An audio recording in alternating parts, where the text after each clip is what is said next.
uns gab es heute Eierlikörkuchen. Ich sage extra gab es, weil das ist der Rest vom Schützenfest. Das ist der Rest, der übrig geblieben ist, weil meine Bande schneller war als ich.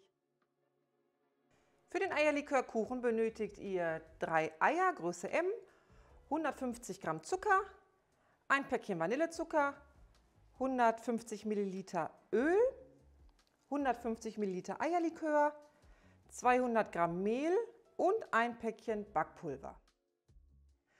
Der Eierlikörkuchen ist ein Rührteig, den ihr auch super mit dem OXO-Handmixer machen könnt. Den benutze ich ja unterwegs sehr häufig. Allerdings, wenn ich dann die Möglichkeit habe, dann benutze ich auch einen akkubetriebenen. Den werden wir auch mal vorstellen, genauso wie den OXO. Ich habe zwar schon ein Video darüber gemacht, aber wir machen noch mal ein aktuelles Video, wo ich euch wirklich einzelne Handgriffe und ähnliches noch mal ausführlich dazu zeige, sodass ihr seht, wie der auch genau funktioniert. Genauso machen wir es auch mit den Geräten, da habe ich viele Anfragen zu. Machen wir auch ein Video zu, von daher freut euch drauf, es wird kommen. Und ich mache es jetzt, weil es für mich jetzt leichter ist, nämlich die einfache Variante. Ich hoffe, ich habe den aufgeladen. Ja, okay. Von daher geht es jetzt los. Eine Runde rühren. Als erstes müssen wir den Vanillezucker mit dem Zucker einmal mischen und mit den Eiern aufschlagen. Jetzt die Eier in die Schüssel aufschlagen und den Zucker nachher einrieseln lassen und alles schön cremig aufschlagen.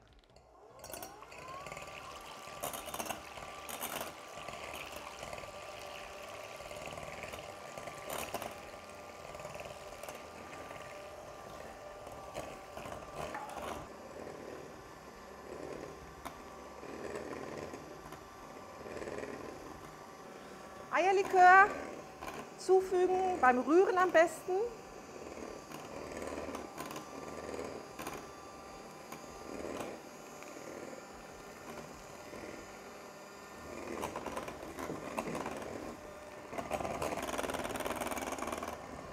Und jetzt das Öl dazufügen.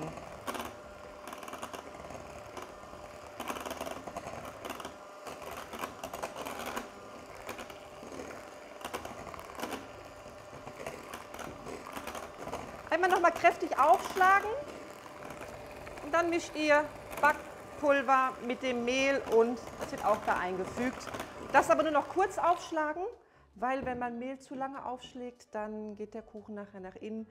Wenn ihr irgendwas, sobald Mehl drin ist, bitte nicht mehr so lange schlagen. Es macht auch nichts, wenn ein paar Krümelchen drin ist. Das ist alles ganz in Ordnung so und euer Kuchen wird trotzdem fluffig. So, wir mischen da eben Backpulver mit Mehl.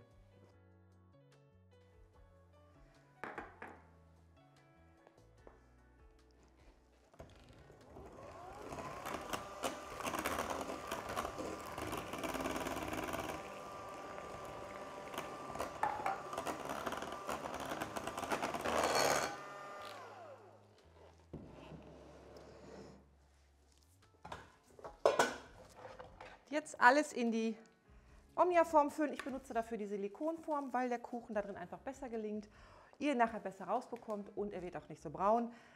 Wenn ihr Informationen über die Silikonform braucht, haben wir schon ein Video darüber gemacht. Schaut mal rein, da gibt es wirklich viele Informationen, die euch bestimmt weiterhelfen.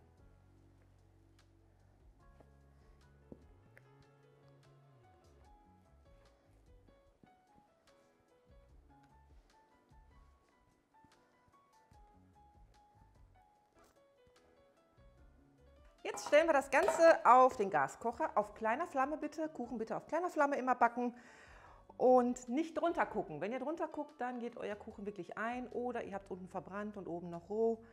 Bitte guckt nicht drunter, bitte lasst ihn wirklich 35 Minuten jetzt erstmal drauf und dann gucken wir ihn erstmal an, gucken uns die Oberfläche an und machen eine kleine Stichprobe. Aber bitte vorher vertraut der kleinen Flamme und vertraut mir, das klappt.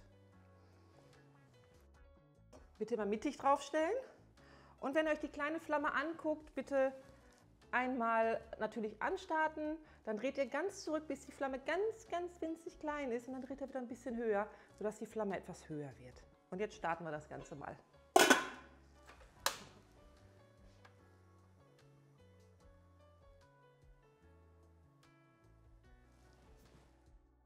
Der Kuchen war jetzt 35 Minuten auf kleiner Flamme. Der sieht sehr gut aus.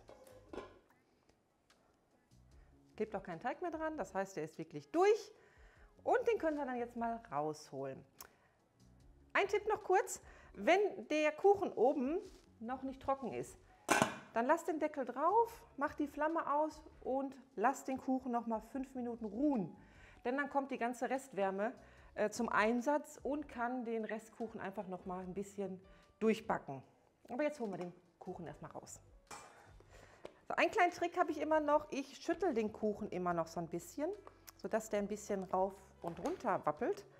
Dadurch löst sich der Boden nämlich und ich habe gleich keine böse Überraschung, wenn dann doch mal die Silikonform irgendwo anklebt.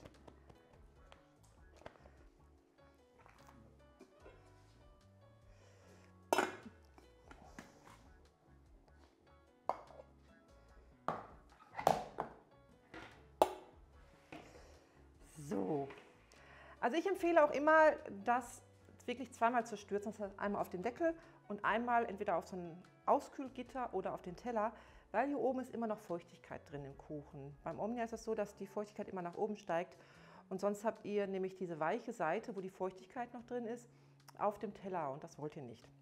Deswegen empfehle ich euch immer, lasst den zweimal stürzen und dann habt ihr auch ein Eierlikörkuchen, wie wir ihn jetzt gerade hier haben.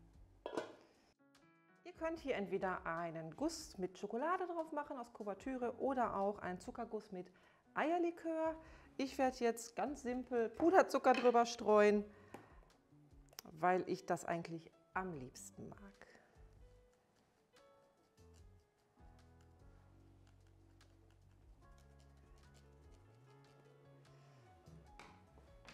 So, und jetzt habt ihr einen richtig tollen, leckeren Eierlikörkuchen, der super fluffig ist. Der ist total weich. Oh.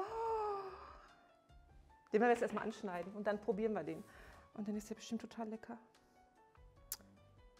Ich wollte euch ja noch den angeschnittenen Kuchen zeigen. Das ist davon übrig geblieben. Meine Bande war schneller als ich. Aber der ist echt weich. Der ist richtig schön weich. Der ist richtig schön weich, der ist fluffig, der war super, super lecker. Von daher backt ihn nach und schreibt doch mal in den Kommentaren, wie ihr den gefunden habt. Eierlikör, wenn euch das zu wenig da drin ist, könnt ihr natürlich mehr reinmachen. Das bleibt euch überlassen. Und jetzt wünsche ich euch noch einen schönen Tag. Denkt dran, abonniert den Kanal, macht die Glocke an, denn dann kriegt ihr immer wieder mit, wenn wir neue Rezepte rausbringen, neue Informationen, neue Tipps und Tricks und auch über Neuheiten berichten, die Omnia vielleicht noch irgendwann wieder rausbringt. Einen schönen Tag noch.